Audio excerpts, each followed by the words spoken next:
নিয়ে নেচেছিলেন।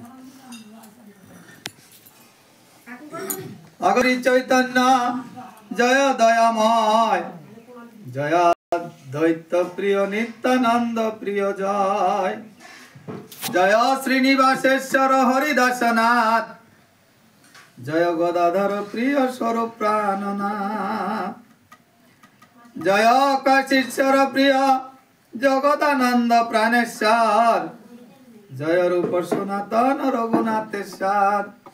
এইসব ভক্তবৃন্দকে নিয়ে নীলাচলে প্রভুর নিত্য কীর্তন সর্বদা আনন্দ উল্লাসে থাকেন তিনি।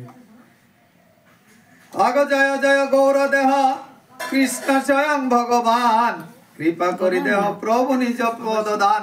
তাহলে গ্রন্থাকার বলছেন যে জয় এইসব ভক্তবৃন্দের সাথে স্বয়ং গৌরাঙ্গ মহাপ্রভু আছেন।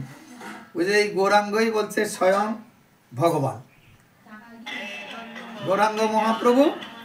কিন্তু মহাপ্রভু কখনো ভক্তবৃন্দকে পরিচয় দিতে যান নাই। ভক্তবৃন্দ যখন গৌরাঙ্গকে গোবিন্দ রূপে চাইতেন তখন বলতো না না না আমাকে নয়, তোমরা গিয়ে জগন্নাথকে দাও, সেই স্বয়ং জগন্নাথ আছে মন্দিরে। তাইলে বলছে এই গৌরাঙ্গ দেবী বলছেন স্বয়ং ভগবান। কিন্তু কৃপা করি দেহ প্রভু নিজ পদদান। ভক্তরা তো যারা জানতেন, যারা অন্তর্যামী, তারা মহাপ্রভুকেই মানে সেবার জন্য সর্বদা বাঞ্ছা তাদের থাকতো, মহাপ্রভুকে সেবা করেন। কিন্তু মহাপ্রভু নিজে কি, তার মানে ধন্যতা এটাও। আর এই মহাপ্রভু বলছেন যে অনার্পিত চরণ চিরাত করুণায় অবতীর্ণ কল, বলছে সত্য তেতা দাপর কলিতে। সত্য তেতা দাপরের 3 যুগ মহাপ্রভুর সেই আস্বাদন, সেই কৃপা 3 যুগে কেউ পায় নাই। তাইলে এই জন্য বলছে কলিহত জীব, তারপরে বলছে ধন্য কলি। কলিহত জীব মানে আমরা কলির কবলে হত হয়ে আছি। হত শব্দের অর্থ মৃত্যু। কলির কুচক্র, কুচ্চ মিথ্যা অনাচার বেবিচারে আমরা মৃত প্রায় অবস্থায় আছি। দেখছে যে অন্য যুগে তো সত্য যুগে যজ্ঞ ছিল, তপ ছিল, তপ জপ। ত্রেতা যুগে যজ্ঞ ছিল, দাপরে পূজা ছিল, মানুষ সৎ পথেই ছিল। কিন্তু কলির হত এই জন্যে কলি যুগে সব কলিতে আচ্ছন্ন হইয়া রয়েছে। মিথ্যা অনাচার বেবিচার এগুলো ছাড়া না। এই জন্য প্রভু বলছে না এই কলির জীবকে রক্ষা করতে হবে। প্রভুরই তো সব আমরা। তাইলে প্রভু দয়া করে কলির জীবের জন্য অনর্পিত ধন নিয়ে আইছে, যেটা 3 যুগে কোনো মুনি ঋষি সত্যতা দাপরে পায় নাই।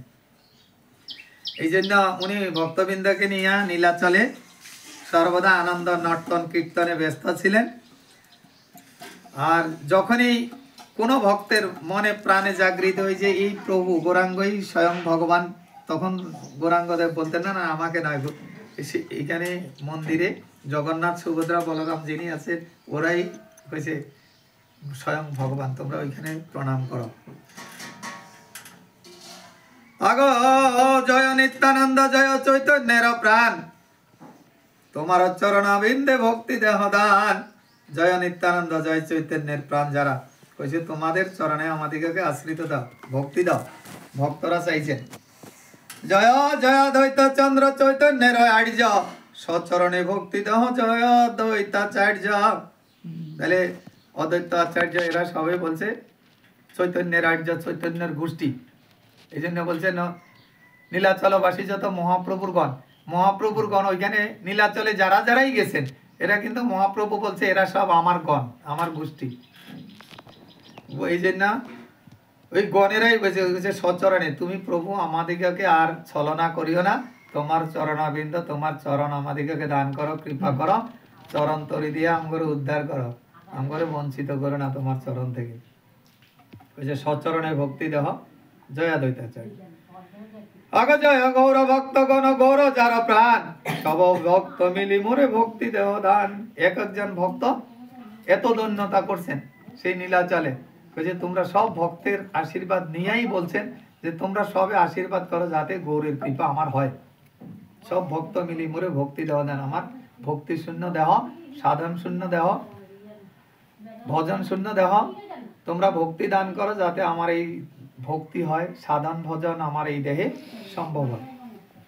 তাহলে আমগো যে চৈতন্য জগৎ কলিযুগের ধর্ম একমাত্র ওই যে চৈতন্য, চৈতন্যই শ্রেষ্ঠ ধর্ম, চৈতন্য তত্ত্বই, চৈতন্য আশ্রিত হয় শ্রেষ্ঠ। এই জন্য চৈতন্য ছাড়া এখানে আর অন্য কোনো দেব দেবী বা অন্য কোনো পূজা পার্বণ কলিযুগে লাগবে না। একমাত্র হরির নাম, হরির নাম, হরির নাম মইব কেবলম করুণা। হরির নাম, হরির নাম ছাড়া আর অন্য গতি নাই জীবের কলিযুগে।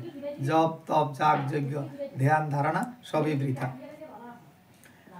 এই জন্য বলছে তোমরা সবাই আমাকে ভক্তি দান করো, যাতে আমি মহাপ্রভুর চরণে সেই আত্মনিবেদন করতে পারি। আগে জয় রূপ সনাতন জীব রঘুনাথ, রঘুনাথ গোপাল জয় ছয় মোরনাথ। তারপরে ভক্তরা আবার কি করলেন, আমরা তো ছয় গোস্বামীর, আমাদের বৈষ্ণব ধর্মই হলো, এই কলিযুগের চৈতন্য মহাপ্রভুর ধর্মই হলো ছয় গোস্বামীর আশ্রিত ধর্ম। ছয় গোস্বামীর যে যেইভাবে গোস্বামীর মানে নিয়মে আছে, সেই নিয়মে এই ছয় গোস্বামীর যে কোনো এক গোস্বামীর মানে অনুকরণ করিয়াই ভজন করতে হইব, না এনে ভজন নাই। এই জন্য বলছে জয় রূপ সনাতন জীব রঘুনাথ, রঘুনাথ গোপাল ছয় ছয় মোরনাথ। এই ছয় জনে আমাদের একমাত্র গোসাই।